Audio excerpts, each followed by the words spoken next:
Hey there, all you gals and gents. This is Axolotl here today to bring you a $20 budget increase guide to the Oldhim Precon Blitz Deck. So, I really like TCGs a lot, and I just got into Flesh and Blood. And I know when you get into a new TCG, it's pretty difficult because not only do you need to find a good starting point, but you need to find out where you want to go next. And even if you want to continue to play the game, because you don't really know that, so you don't want to drop hundreds of dollars on a deck and then just end up hating it or the game. So the goal of this video is if you want to get an Oldhim Precon deck and then spend $20 upgrading it, so the Precons are usually around $11 to $15, so you'll really only be spending about $31 to $36. Alright, so I'm going to start with the Precon deck and what we're removing and why. So Oldhim is your leader, and he has the ability of once per turn defense reaction, you pay for 3, and if an Earth card is pitched this way, you prevent the next 2 damage, which is great because it can prevent arcane damage. And then if you pitch an Ice card this way, the attacking hero puts a card from their hand on the top of their deck, which is insane. It really just interrupts your opponent's combat plans. So Oldhim is an elemental guardian hero, and he can use the elements of Earth and Ice, no lightning allowed. For my upgrades, I'm going to be focusing more on the Ice side, so we're going to be removing a lot of the Earth cards. Not all of them, but most of them. So let's begin with what we're taking out and what we're leaving in. So we're going to take out the 1 red emboldened that we have in the deck. I think it's an okay card, but since we're going to be taking out all the strengths of Sequoias, you're really not going to proc the non-token aura draw card at all. Yes, it's nice to put down to give your next potential attack +5, but if for whatever reason you're not able to attack the next turn, then it's just a waste of the card. Plus it's red, so it doesn't really pitch for anything. We're going to keep Frostfang because it is exactly what this deck wants to do. Frostfang costs 2, and its ability is if Frostfang hits a hero, they discard a card unless they pay 2 resources. So why is this so good? Well, if they don't block it, they're going to have to discard something, or they're going to have to pay 2 mana. And to pay 2 mana, you have to pitch it, and you basically lose it anyways. No matter what, they're either going to take the full 5 damage and lose a card, or they're going to block with 2 cards.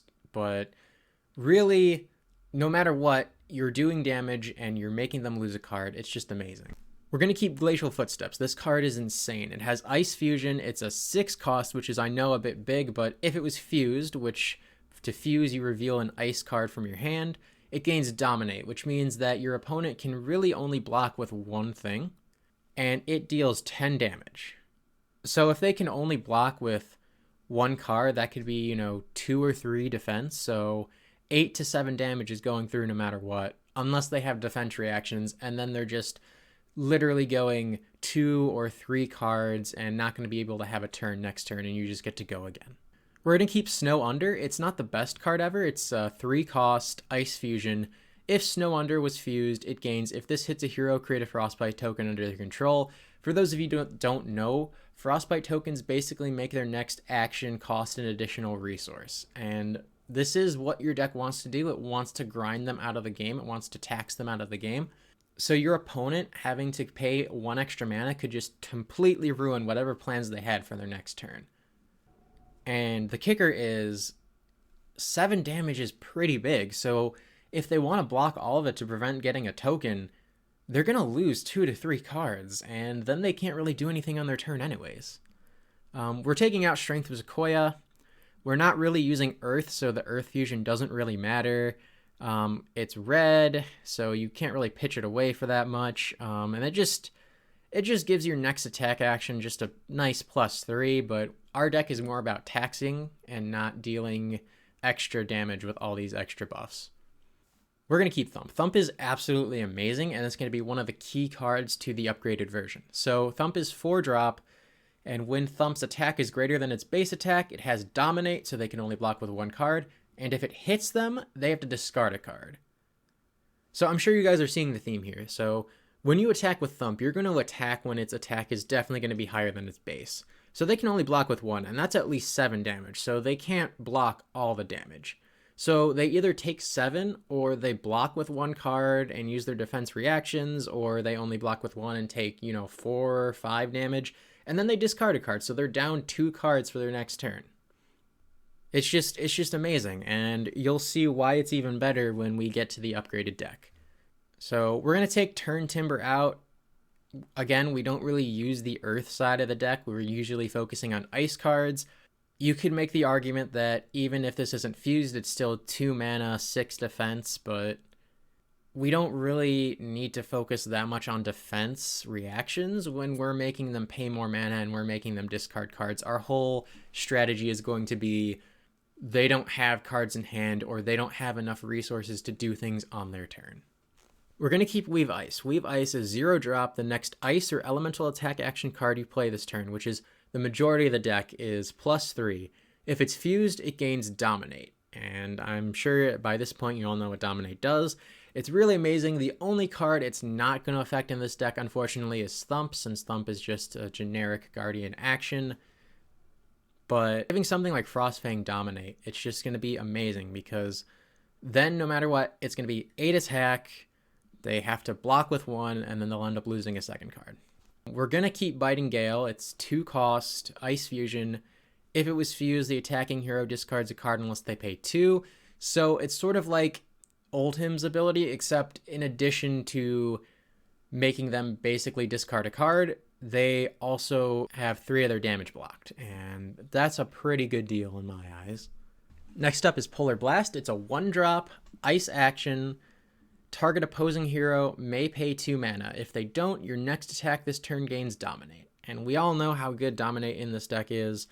And Polar Blast is really going to be the card you want to arsenal, because, as its second line of text says, if it's played from the arsenal, you draw a card. So extra resources, giving yourself Dominate, making them lose card advantage, it's just perfect. It's a perfect card. We're going to keep Winter's Blight. It is 0 mana, pitch 2. Target hero discards a card unless they pay 2 mana, go again. So it's not the greatest. It doesn't cost you anything, and it makes them lose something, so it does interrupt their plans. But it's a really good card compared to some of the other things we're going to cut. If you were going to spend way more on this deck, I would probably advise cutting the Winter's Bite, but for now, it's pretty good. We're going to skip over the no pitch section, because that's really just all your equipment. We're not upgrading that or doing anything with that in any way whatsoever. Amulet of Ice, 0-drop item, so it stays on your field no matter what. It's go again, instant, destroy Amulet of Ice, target hero discards a card unless they pay 2 mana, activates its ability only if you have Ice fused this turn, so really, you're going to only be doing this on your turn. It also procs your Ice fusions, and it just makes them discard a card when you need them to, so you can just hang on to this, you can play multiples of it, and then even if you're not going to do a big attack the next turn, even if you're just going to set up for your next turn, you could still make them discard. And I think that's a really, really strong thing to do. We're going to take out Autumn's Touch. It's 3 cost. It's just a generic Earth attack that does 5, no effects. So it's just doesn't do anything the deck wants to do. It just does damage, and we want to do more than just dealing damage. We're going to remove Break Ground as well.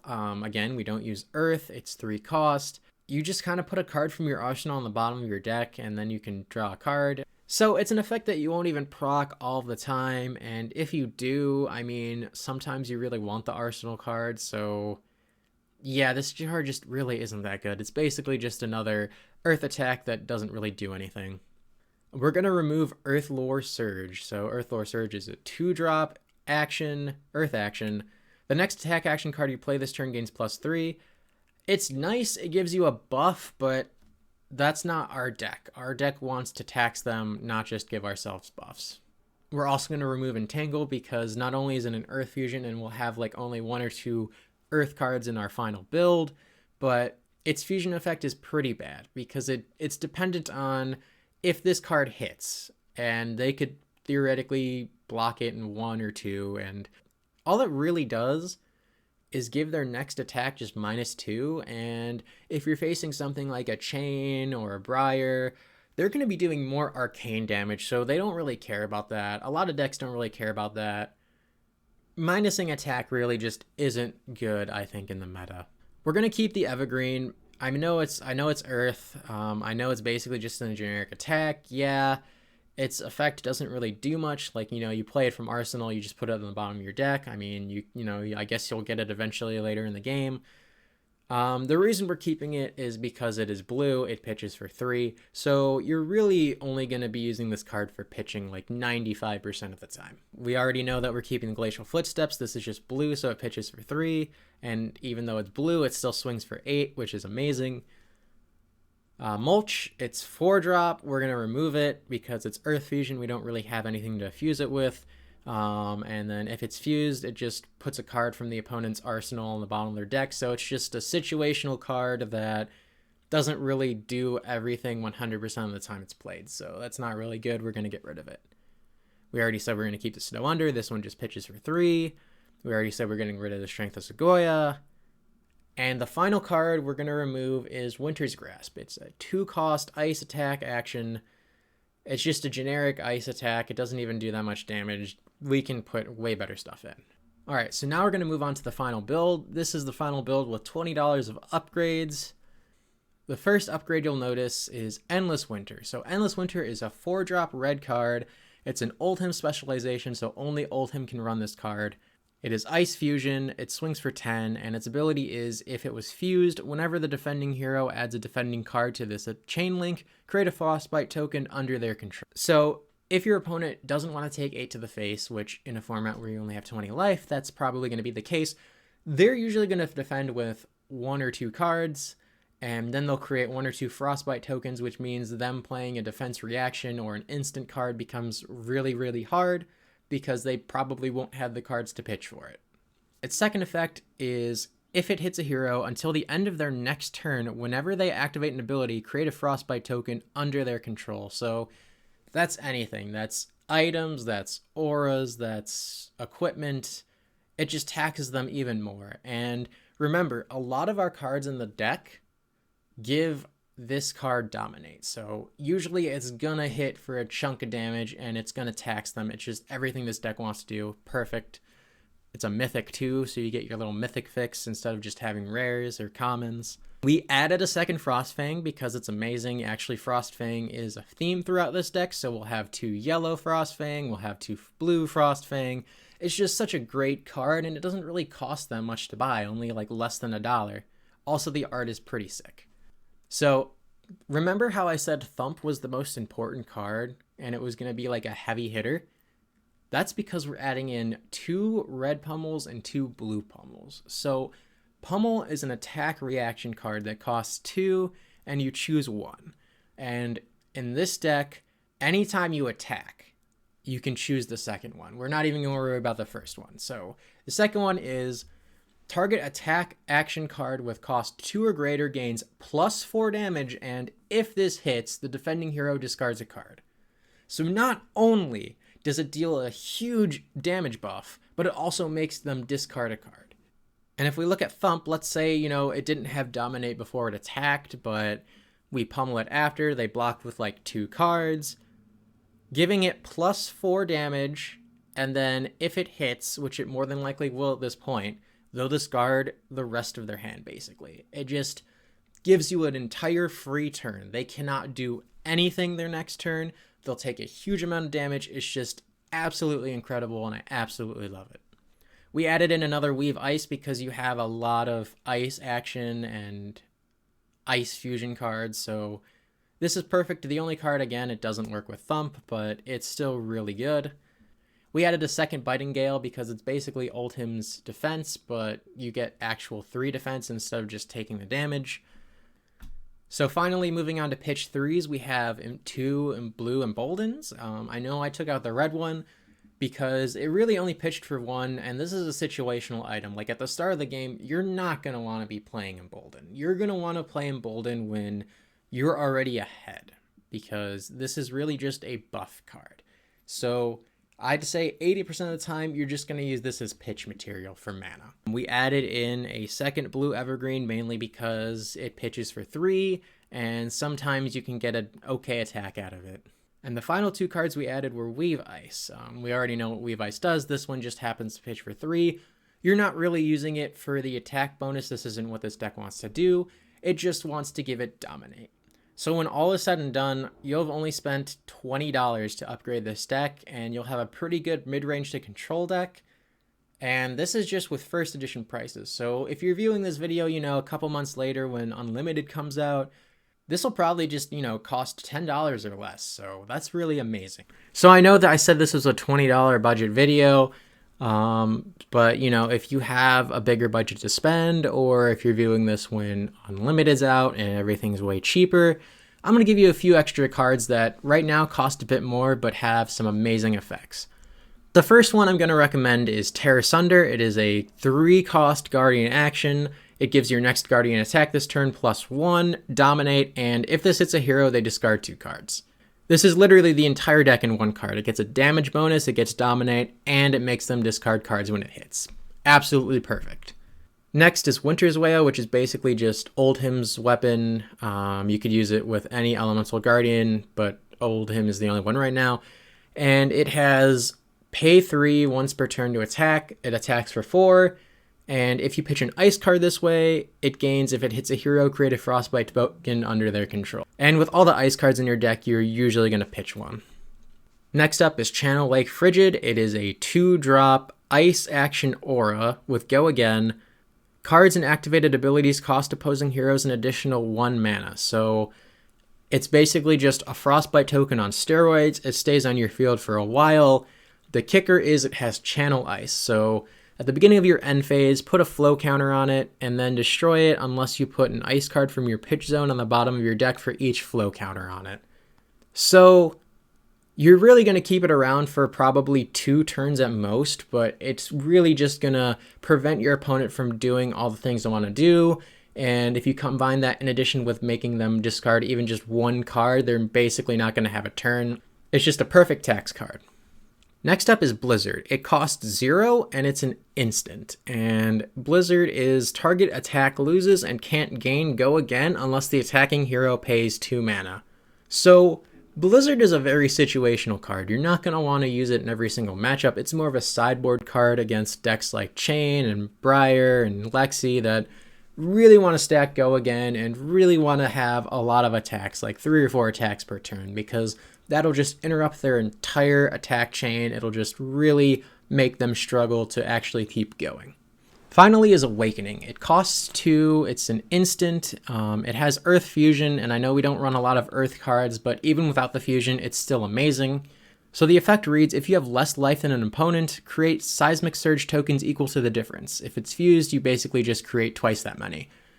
A second effect is search your deck for a Guardian attack action card with cost less than or equal to the number of Surge tokens you control, reveal it, put it into your hand, and shuffle your deck. This card is just absolutely bonkers. So you'll use it, you'll make Seismic Surge tokens, probably at this point, 4 to 6, and you'll end up searching for either a Glacial Footsteps or you'll end up searching for a Thump.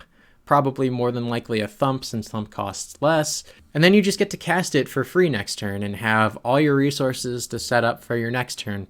Alright, so that's been my video on how to upgrade the Oldhim Precon deck. Hopefully it's been really helpful and informative. If you're new to Flesh and Blood, hopefully this gives you a good starting off point. If you don't know what Flesh and Blood is and you just clicked on this video, hopefully it seems interesting and you want to try it. Or if you really haven't even seen Oldhim before, or you were on the fence of using him, now you might want to do it. If you enjoyed the video, don't forget to like and subscribe. I also have a Patreon if you want to support the channel. Thank you again so much, and see you next time.